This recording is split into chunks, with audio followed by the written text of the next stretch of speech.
Berdoalah, bukan karena kamu harus, tapi karena kamu percaya.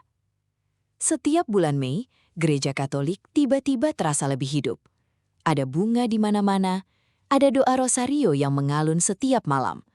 Ada lilin-lilin kecil yang menyala di depan patung Bunda Maria. Tapi, pernahkah kamu bertanya, mengapa Mei? Tradisi ini bukan muncul begitu saja.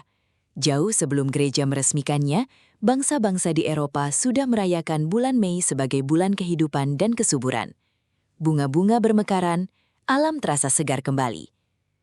Maka pada abad ke-13, para biarawan mulai mengarahkan semangat itu kepada Maria. Mereka berkata, jika Mei adalah bulan yang paling indah, maka bulan ini selayaknya dipersembahkan kepada wanita yang paling mulia. Tradisi ini kemudian berkembang pesat, dan pada abad ke-19, Gereja Katolik secara resmi menetapkan Mei sebagai bulan Maria. Sejak saat itu, jutaan umat di seluruh dunia berdoa kepada Maria setiap bulan Mei. Bukan karena diwajibkan, tapi karena merasa dekat. Tapi siapa sebenarnya Maria? Dia bukan sekedar ibu dari Yesus. Dia adalah perempuan biasa yang dipilih Tuhan untuk mengemban tugas yang luar biasa. Dia tidak kaya, tidak berkuasa, tidak terkenal. Tapi dia berkata ya ketika malaikat datang menyampaikan kabar sukacita kepadanya. Dan dari kata ya itulah, keselamatan dunia dimulai. Itulah yang membuat Maria begitu istimewa.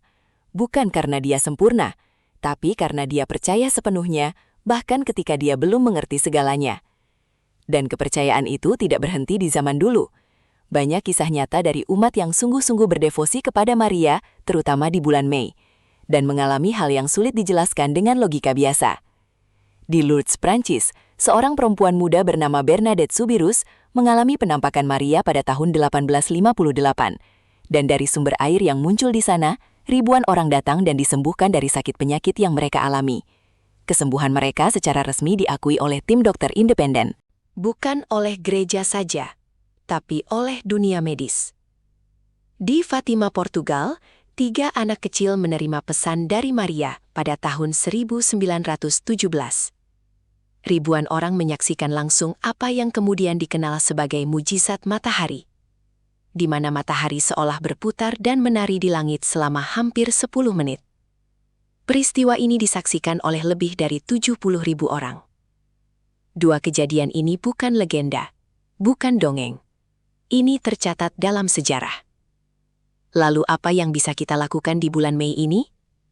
Tidak perlu yang rumit-rumit.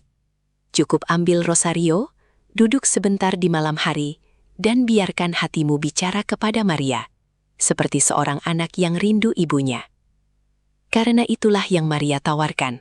Bukan keajaiban instan, tapi kehadiran seorang ibu yang selalu mendengar, selalu mendoakan, dan selalu mengantar anaknya kepada Yesus. Mei bukan sekedar bulan yang indah karena bunganya.